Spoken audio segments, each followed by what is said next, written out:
New at 5, changes are coming to Stone Mountain Park. It is an effort to tell more of a complete story about the park's history as a Confederate memorial. 11 Alive's Joe Henke joins us live tonight to explain the new resolutions just passed this afternoon. Now, Joe, we know this debate goes back decades. What is going to change and what will stay the same?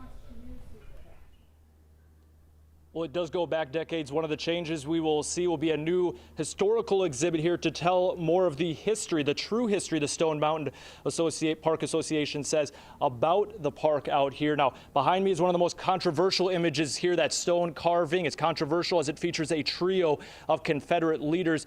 The association's leaders say state law protects that monument, so it won't be going anywhere anytime soon, but they did find ways to make changes nonetheless.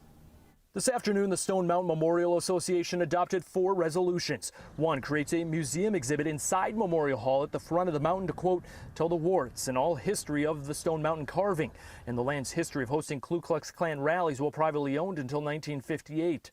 The Parks Association will also adopt a new logo. Its current logo uses the famous but also controversial stone carving image. The association says while the Confederate flag plaza along the park's walking trail cannot be removed from the park because state law protecting monuments, it will be moved to where there is less foot traffic.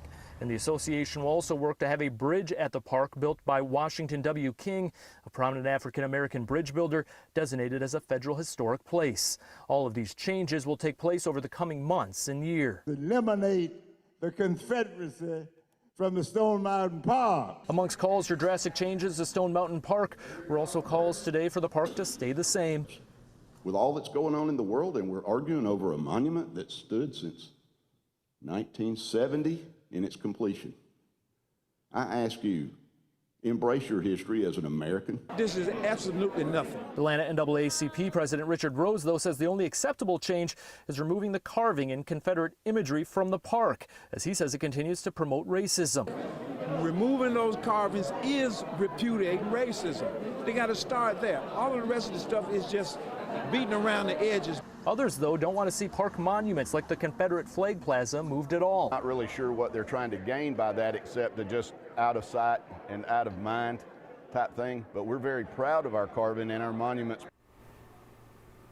And Stone Mountain Memorial Association leaders tell me they know that throughout society and also locally, demographics are changing, views are changing, so they have to make changes here so financially as a park they can continue to make ends meet. Now, previously, other changes such as taking Confederate leaders' names off of buildings here at the park and on the land, and also street signs throughout the park, taking those names down were discussed and considered. I'm told those still have not been taken off the table. They just weren't voted on today, so there is no timeline, but we could see more changes coming in the near future.